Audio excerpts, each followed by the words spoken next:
ओम शांति। एक अनोखा अनुभव। ऑटोबायोग्राफी ऑफ दादा विश्व रतन। चैप्टर 7। स्व उन्नति के लिए ध्यान देने योग्य कुछ बातें। ये अविनाशी ज्ञान और राजयोग की पढ़ाई है। हम सभी गॉडली स्टूडेंट्स हैं। स्टूडेंट्स को पढ़ाई में सफलता प्राप्त करने के लिए पहले तो यह निश्चय चाहिए कि हमको पढ़ाने वाला कौन है, क्या पढ़ाते हैं और इस पढ़ाई में क्या प्राप्ति होगी।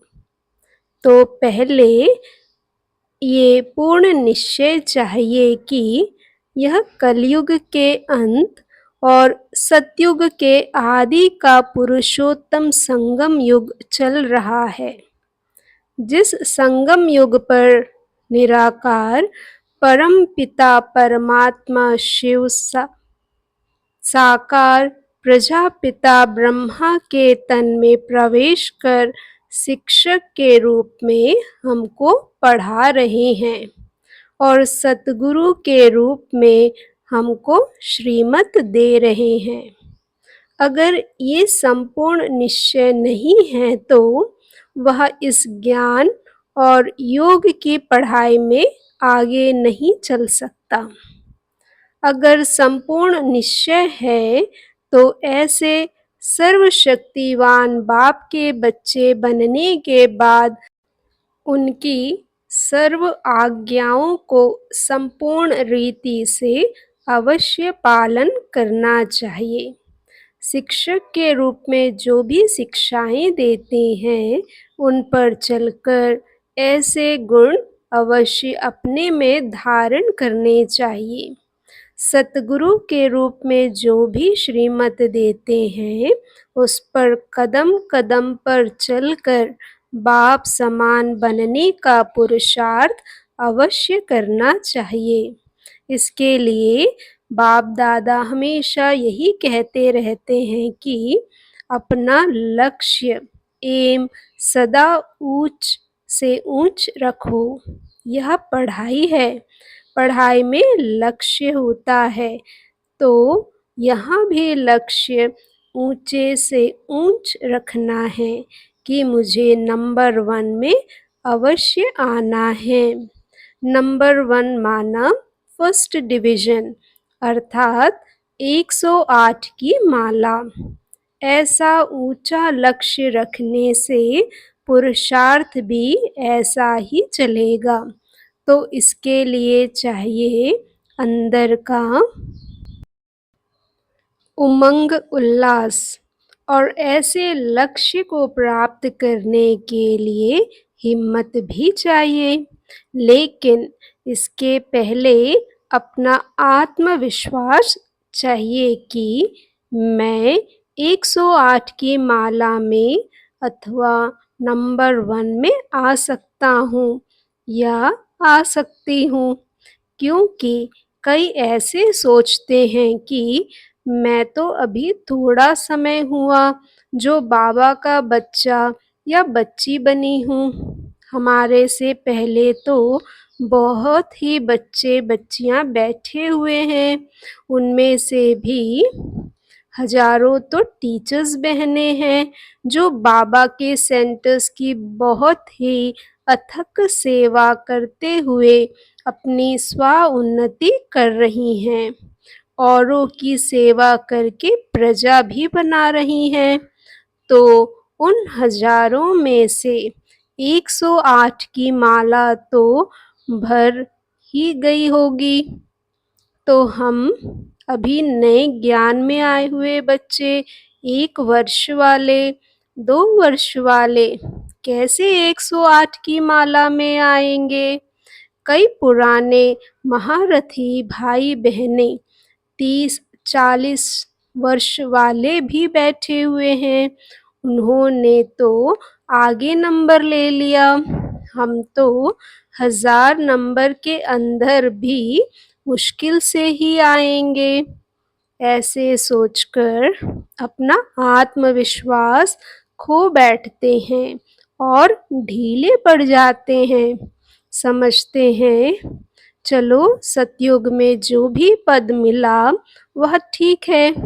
ड्रामा में जो भी पद हमारे भाग्य में होगा वह मिल ही जाएगा। उसकी अभी हम चिंता क्यों करें? ऐसे ड्रामा पर छोड़ देते हैं और अलबेला होकर चलते रहते हैं। बाप दादा तो सबको देख रहे हैं। जब बाप दादा ने देखा कि ये ये इतने सभी आत्मविश्वास ही खो बैठे हैं, अलबेले होकर ढीला पुरुषार्थ कर रहे हैं, तब बाप दादा ने एक मुरली में आत्मविश्वास दिलाया कि कोई भी बच्चा या बच्ची नया हो या पुराना हो, कोई भी अगर चाहे ऐसा तीव्र पुरुषार्थ करे तो वह नंबर 1 में आ सकता है। फिर बाप दादा ने कहा कि 2 मास का स्टूडेंट अगर चाहे तो नंबर 1 में आ सकता है। सभी सीट्स खाली हैं। कोई भी जंप लगाए तो 108 की माला में आ सकता है। तो सोचना चाहिए कि सत्य बाप के ये सत्य वचन हैं। बाप दादा ने जो ये महावाक्य उच्चारण किए हैं कि 2 मास का स्टूडेंट नंबर 1 में आ सकता है, तो ज़रूर कोई तो ऐसे नए स्टूडेंट्स नंबर 1 में आकर ही दिखाएंगे। और यह भी बाबा ने कहा कि 2 मास का स्टूडेंट भी आ सकता है, तो ज़रूर कोई इतना सहज पुरुषार्थ होगा, तब तो वह नंबर 1 में आ सकता है। बाप दादा के ये महावाक्य सुनकर सभी नए बच्चों को जो 1-2 वर्ष या 4 से 6 मास से ही ज्ञान में चल रहे हैं, हिम्मत आ जाती है और आत्मविश्वास जागृत हो जाता है कि मैं भी ऐसा तीव्र पुरुषार्थ करूं तो नंबर 1 में आ सकता हूँ। अगर आ सकता हूँ तो क्यों ना नंबर 1 में आऊँ। ऐसा आत्मविश्वास और हिम्मत आने के बाद अंदर में चाहिए दृढ़ संकल्प कि मुझे नंबर 1 में आना ही है। सहज पुरुषार्थ। अच्छा, कोई दृढ़ संकल्प भी रखता है कि मैं नंबर 1 में आकर ही दिखाऊंगा, लेकिन नंबर 1 में आने के लिए क्या ऐसा सहज पुरुषार्थ है जो 2 मास का स्टूडेंट भी आ सकता है? वह सहज तरीका कौन सा है? वह सहज तरीका है कि अपनी जीवन नैया को प्रभु के हवाले कर दो। पूर्ण रूप से प्रभु के प्यार में आ जाओ।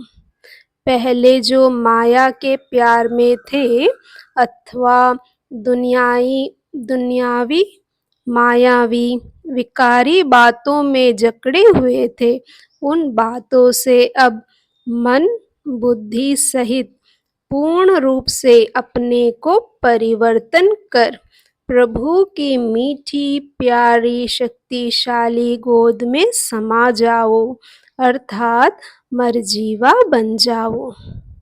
इसके लिए दृढ़ संकल्प रखकर विकारी दुनिया अथवा विकारी बातों से मर जाओ अथवा विकारी बातें खत्म कर दो। इसमें पहले है अपवित्रता को खत्म करना अथवा पवित्रता को धारण करना।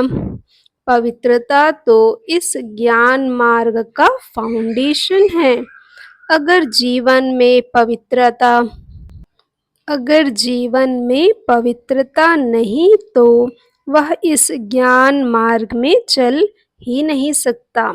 उसकी बुद्धि में ना ज्ञान बैठ सकता है और ना ही परमात्मा से योग लग सकता है। बाप दादा की यह पहली आज्ञा है, पवित्र बनो और राजयोगी बनो। अगर ये पवित्रता की आज्ञा पालन नहीं करता तो वह बाप दादा का आज्ञाकारी सपूत बच्चा कहला ही नहीं सकता। वह बाप दादा के समीप भी नहीं आ सकता।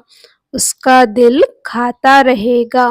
उसके अंदर में अशांति और दुख की अनुभूति होती रहेगी। शांति, सुख और अति इंद्रिय आनंद की प्राप्ति भी नहीं हो सकती, क्योंकि सुख, शांति, आनंद का सागर परम पिता परमात्मा शिव ही है और वे अपने आज्ञाकारी सपूत बच्चों को ही ये सुख, शांति, आनंद वर्षे में देता है। जो आज्ञाकारी सपूत बच्चा नहीं है वह बाप दादा के वर्षे का अधिकारी नहीं बन सकता है। ओम शांति।